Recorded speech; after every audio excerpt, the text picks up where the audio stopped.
Very good evening to all of you. आप सभी का हमारा YouTube channel English teaching point पे वेलकम है। आज के सेशन में हम लोग class 12 100 marks Hindi prose section का फर्स्ट लेसन जिसका टाइटल है बातचीत, इसका हम क्वेश्चन आंसर जानेंगे। जैसा कि आप जानते हैं अगले संडे को आप लोग का टेस्ट एग्ज़ाम होने वाला है जिसमें 100 मार्क्स हिंदी का एग्ज़ाम होगा।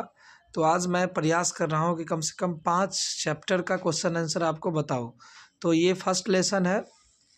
अगर हमें वाक शक्ति ना होती तो क्या होती, बस सिंपली से याद रखना। अगर हमें वाक शक्ति ना होती तो अपने भावों और विचारों को दूसरों के सामने प्रकट नहीं करते और यह सृष्टि गूंगी लगने लगती, तब इस गूंगी सृष्टि का कोई महत्व नहीं रह जाता। बस सिंपल से आपको याद रखना है। अगर हमें वाक शक्ति ना होती तो हम अपने भावों और विचारों को दूसरों के सामने प्रकट नहीं करते और यह सृष्टि गूंगी लगने लगती, तब इस गूंगी सृष्टि का कोई महत्व नहीं रह जाता। क्वेश्चन नंबर 2, बातचीत के संबंध में बेन जॉनसन और एडिसन का क्या विचार था। तो बातचीत के संबंध में बेन जॉनसन का कहना था कि बोलने से ही मनुष्य का साक्षात्कार होता तथा उसका गुण दोष प्रकट होता है। बातचीत के संबंध में बेन जॉनसन का मानना था कि बोलने से ही व्यक्ति का साक्षात्कार होता तथा उसका गुण दोष प्रकट होता है, तथा एडिसन का मानना था कि दो व्यक्तियों के बीच बातचीत ही बातचीत का असली रूप होता है, क्योंकि जब दो व्यक्ति आपस में बात करते हैं तो अपने दिल की बातें दूसरों को आसानी से कह पाते हैं। टाइपिंग में थोड़ा सा मिस्टेक है, इसलिए आप सुन के इसे लिख लीजिएगा। बातचीत के संबंध में बेन जॉनसन का मानना था कि बात करने से किसी व्यक्ति का साक्षात्कार होता तथा उसका गुण दोष प्रकट होता, तथा एडिसन का मानना था दो व्यक्तियों के बीच बातचीत ही बातचीत का असली रूप होता है, क्योंकि जब दो व्यक्ति आपस में बात करते हैं तो अपने दिल की बातें दूसरों को आसानी से कह पाते हैं। Now question number 3, art of conversation क्या है। इसका हिंदी होता है बातचीत की कला है।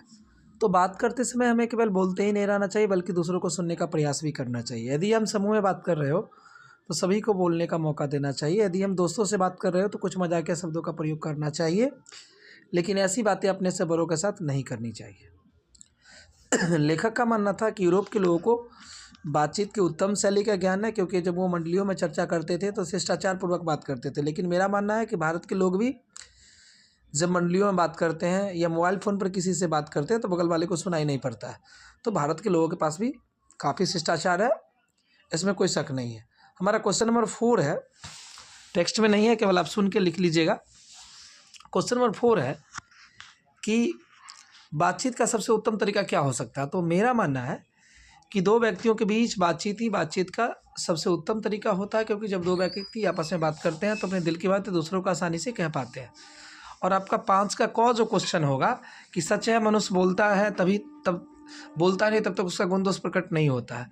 तो वो लाइन एक्सप्लेन वाला क्वेश्चन है, उसको क्या बोल दीजिए।